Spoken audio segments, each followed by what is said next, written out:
we have completed the 4 main sections of the text. So now we're chapter 5 on page 235, the individuals to whom these teachings may be entrusted. And so he talks about this both in terms of the teacher and the students related to this. The first section then talks about the candidates for instruction. And here he talks about those who are both to be rejected and those who are to be accepted. In the root text here, in the second line, he talks about it should be revealed only to those of highest intelligence and good fortune, and not to those who are biased towards causality. Toward the bottom of the page there in his commentary, the last 3 lines there, those who follow lesser spiritual approaches are biased toward their own philosophies, and so would entertain erroneous views. Those who are biased toward teachings about cause and effect weigh everything solely in terms of karmic causality, so that even if this teaching, which is like space, were revealed to them, they would dispute it and see it as something to be exaggerated or denigrated.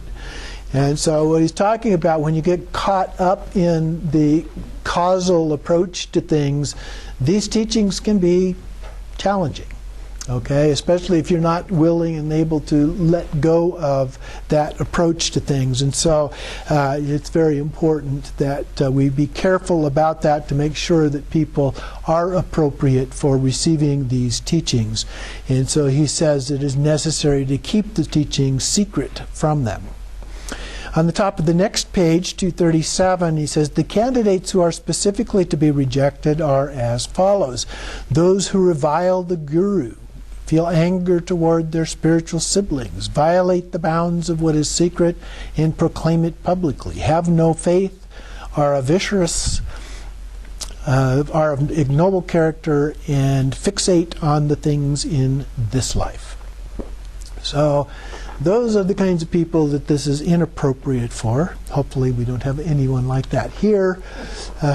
Moving on to page 238, the candidates who are to be accepted are as follows. Those of the highest caliber, who respect the Guru, have sublime knowledge in abundance, are spacious and forbearing, have great capacity for generosity, have little attraction to dualistic thinking, have given up concerns with this life, strive to attain enlightenment, have faith and diligence, and can maintain secrecy. So quite a stark contrast between those that, for whom it's inappropriate and those who, for whom it is appropriate. And then in the middle of the next page, 239, he says, students who should behave as follows. They please the Guru with gifts or realization. The greatest gift that you can give to the Lama is to do the practice. So it's not necessarily material kinds of gifts. In my case, I would rather have you give things to the Sangha for us to help with our activities than for me personally. Having already committed themselves, make a wholehearted request, practice appropriately, and reach resolution. So doing the practice over and over again. Then he moves on to the Guru, who instructs on page 241, at the top of the page here. And so he talks about the qualifications of the Guru. As someone who, in his commentary there, have heard many teachings, have great compassion, have received complete transmission of empowerment and samaya, have ripened themselves within the ordinary disciplines of development and completion, and have the ability to, I would say, help free others.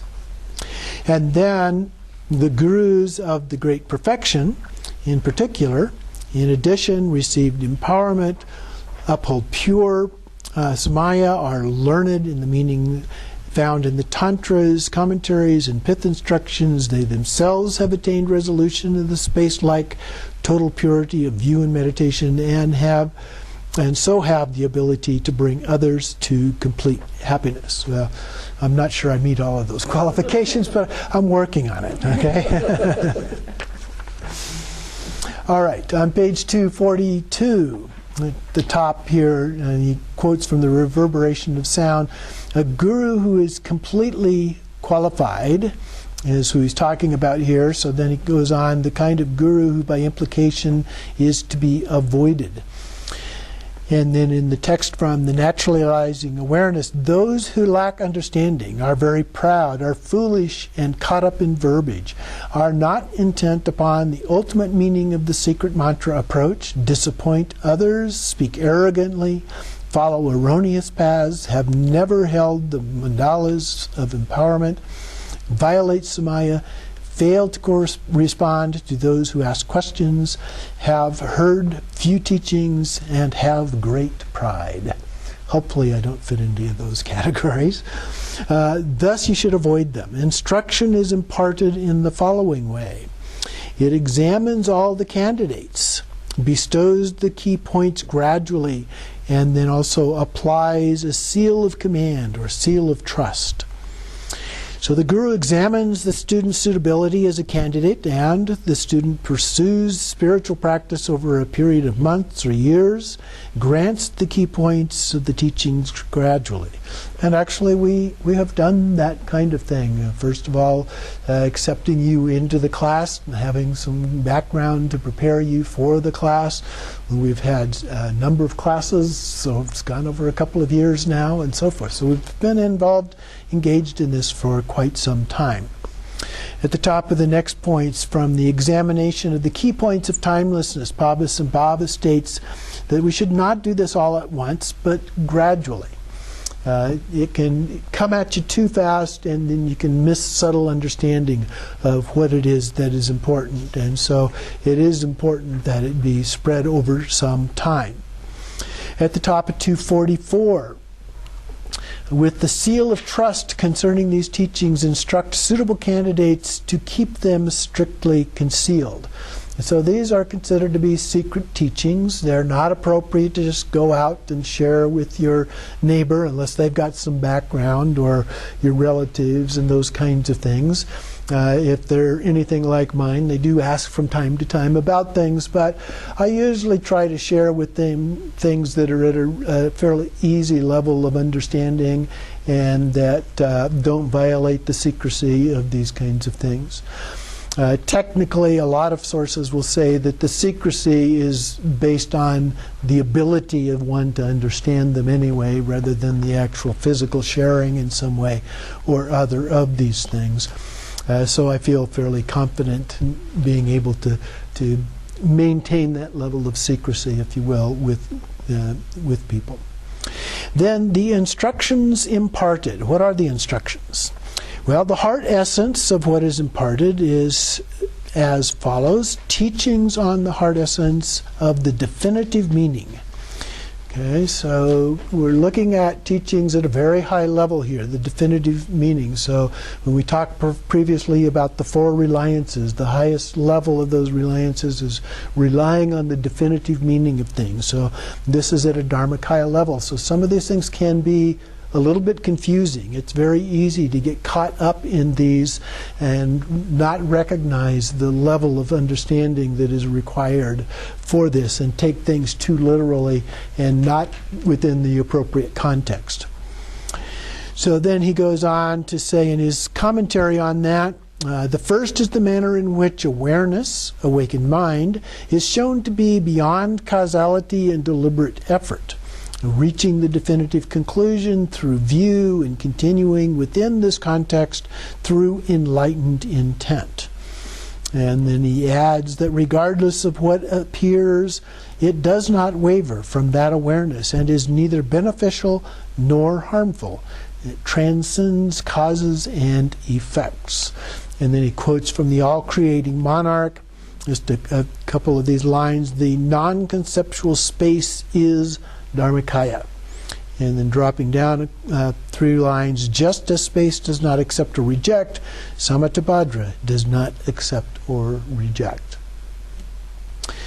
And then moving on to the next page, at the part of the commentary there, In the lower spiritual approaches, it is taught that positive and negative actions do exist. Because one fails to realize the ultimate and genuine nature of these actions and fixates on them as though they really existed, they appear, out of confusion, to be positive or negative.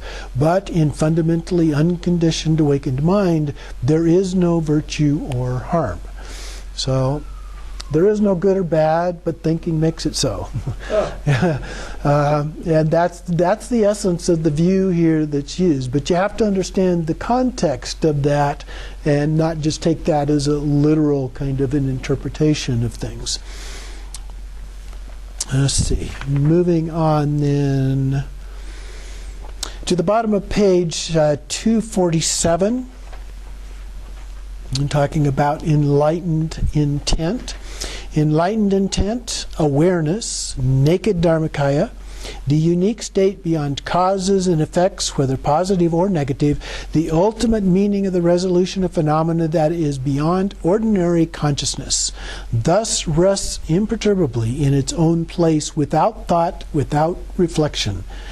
When this occurs, it is vivid and its natural lucidity all-encompassing in its empty lucidity and uniform in its timeless lucidity.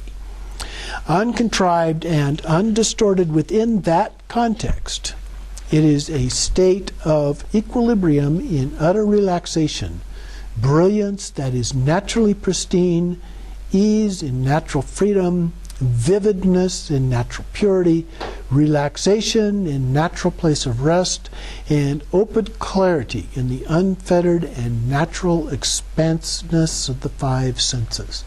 That's a good paragraph. I mean, that really captures a lot of the essence of what we have been talking about, not only in this text, but many of the other things that we've been looking at as well. And so in the next paragraph there, he says, so one rests in the state of equilibrium within naked lucidity, which is unceasing and non-conceptual. So it sounds a lot at that level like shamatha, and it is a form of shamatha, but it's shamatha without signs or without object. Okay, so we're resting in that state. That's the trekcho aspect of it. And to some extent it also applies when we do the Togal, with the visions. We do have an object of focus there, which are the visions themselves, but recognizing those visions are simply the projections of our own mind. Okay?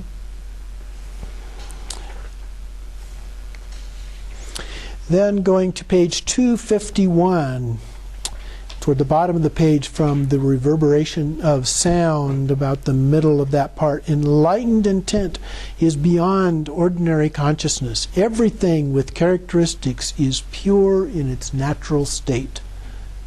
There is freedom from the limitations of emptiness and substance. Those just become more labels.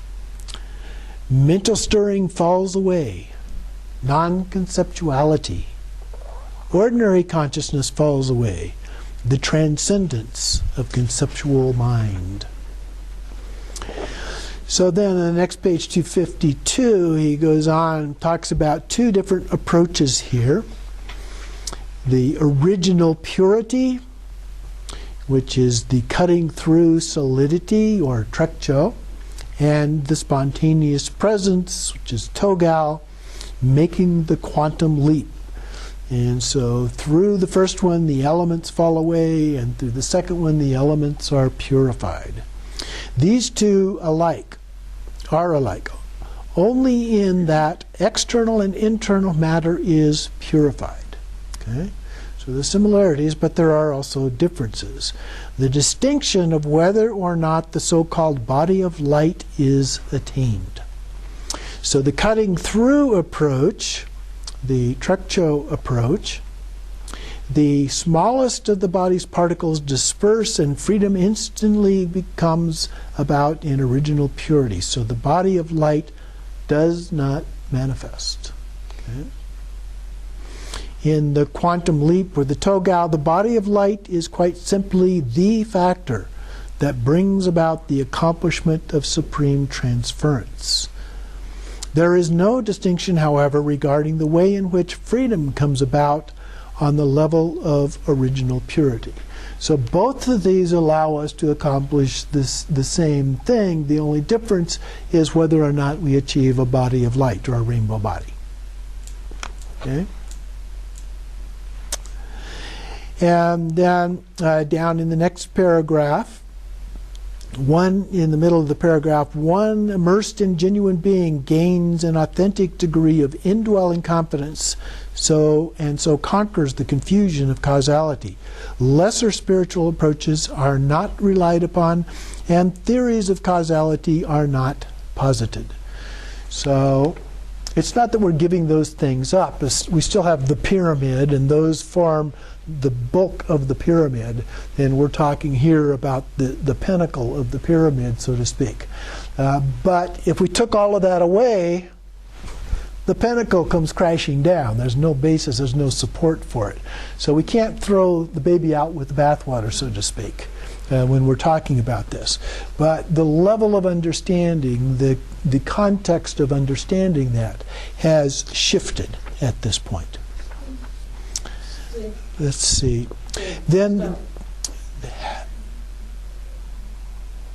it's okay. It's okay. How instruction is imparted on page 255. Those who are entrusted gain accomplishment as follows. They, in turn, do not disseminate this infallible ultimate heart essence to everyone, but hold it to be their own infallible heart essence. If the bounds of secrecy are violated, the teachings will disappear. Therefore, maintain their secrecy and assimilate them in peaceful and happy frame of mind. Dharmakaya, the majestic state of authentic being, will be gained in this lifetime. So truly trustworthy students do not in turn disseminate them to unsuitable candidates, but will teach them to those who are suitable. So when you're dealing with other individuals in terms of being able to share this, they need to have that foundation. They need to have some good understanding of the other practices of individual liberation, and some of the basic principles taught by the Buddha, the path of altruism, the path of Tantra. They really need to have those kinds of things before they're appropriate for receiving these teachings. On page 256, in the third paragraph down, if unsuitable candidates are taught, a flaw is incurred that will harm both oneself and others. And that is often said with respect to teaching people who are inappropriate, that it's harmful not only to those who are being taught, because they may understand it, misapply it, and so forth, so it is disadvantageous to them, but having done so, it creates negative karma for the one who taught that as well. And so we have to be careful when we teach others of whether or not they are appropriate for that. And then we get on page 257 to the benefits and advantages of the instruction. So down on the fourth line there, having requested teachings on the meaning of natural great perfection, if they implement them in spiritual practice, all that is excellent will be ensured in this and future lifetimes. You notice that? If they implement them in spiritual practice. It's all about practice. And I know we focus in the classes themselves on the understanding of those practices, but our expectation is that you then take that and you contemplate that, you study that, you understand it, and you apply it through practice. So the practice is absolutely critical. Without the practice, you will not get the benefit of these teachings. And so at the bottom of page, well, it's actually at the top, but the bottom of the text on page 258, from the Precious Treasury of the Way of Abiding, this is the commentary on the fifth Vajra topic, reaching the definitive conclusion concerning the types of individuals to whom these teachings may be imparted. So then we move on to chapter 6, just briefly, the conclusion. It talks about 4 different stages briefly here. The first one is dedication prayers from freedom, for freedom from the 3 realms. And in the first one here, in about the second half of it, may they, these teachings, free all beings without exception, effortlessly and naturally, within primordial basic space as the ground of being. And then in the commentary down on the third line, may the many beings of the three realms realize the nature of their minds, naturally occurring timeless awareness, to be perfect as Ati, the supreme state of natural rest, without anyone making any effort whatsoever. We've talked about that before over and over. May they become holy and venerable masters of the indwelling greatness of Samatavadra. So that is our wish, that this would happen. The second one on the next page, 260, the dedication prayers for the teachings are as follows from the root text.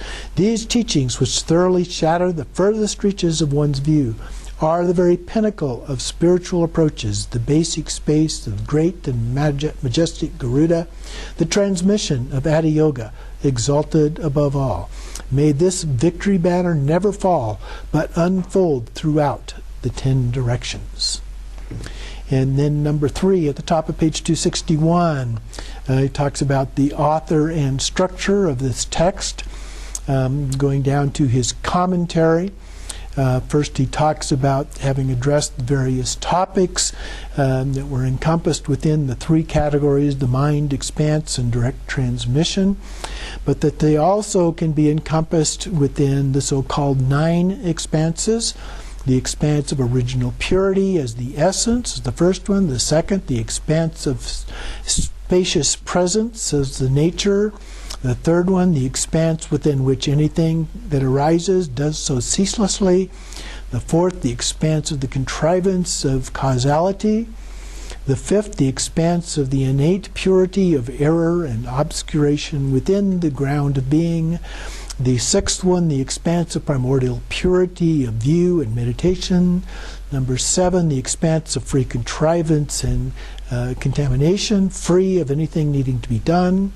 The 8th one, the expanse of uninterrupted enlightened intent. And finally, the 9th, the expanse in which all phenomena are free in their own place.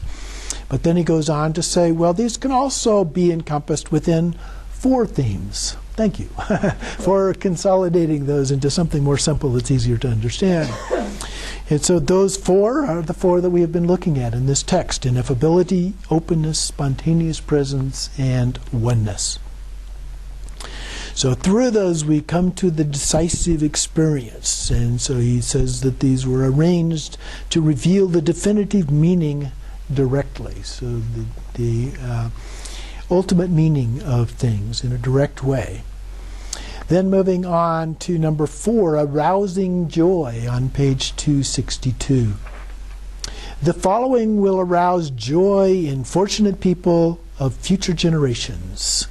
The definitive meaning, the 5 chapters of this treasure house of the way of abiding, is adorned with the wealth both vast and profound.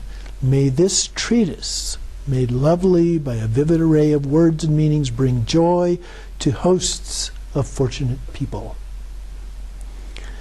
And then at the very bottom of the page he says, I advise hosts of fortunate people in future generations to use as the basis for all their conduct this treatise.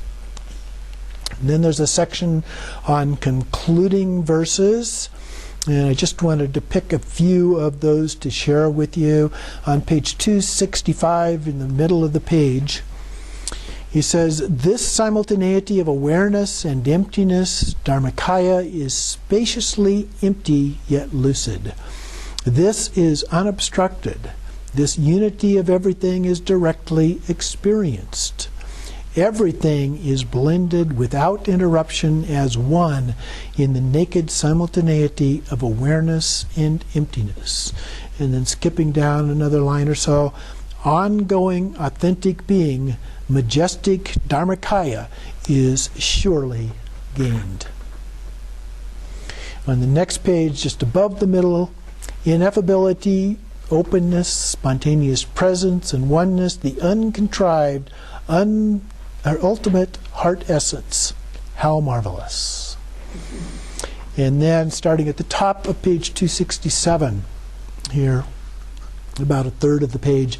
If samsara is realized to be without basis, this is nirvana. If nirvana is realized to be merely a label, this is primordial basic space. If there is freedom from anything to be done, transcendence of conceptual mind, this is dharmakaya. If one rests just so, without thinking, thought, and description are transcended. If there is no fixation on constructs, this is the way of abiding. If there is resolution of phenomena, transcendence of ordinary consciousness, this is the consummation of what is ultimately meaningful. If there is transcendence of the extremes of is and is not, this is the freedom from limitations. If the root of hope and fear is cut through, enlightenment is discovered. This is the consummate and definitive heart essence. So again, another good summary in those verses. And so finally, on page 268, the second verse down, whatever manifests as objects, whatever arises in the mind, the key point of these phenomena is the state of evenness, utter relaxation, with neither suppression nor indulgence. And so finally, this concludes the commentary on the precious treasury of the way of abiding. So it's been a wonderful ride. This is one of my very favorite of all of the texts in the tradition. It is a little heavy in places, but I think with the commentary it's fairly easy to understand what it is that he is talking about. So share that with you and hope that you too will enjoy and be able to use that throughout the rest of your lifetime as a valuable source for that.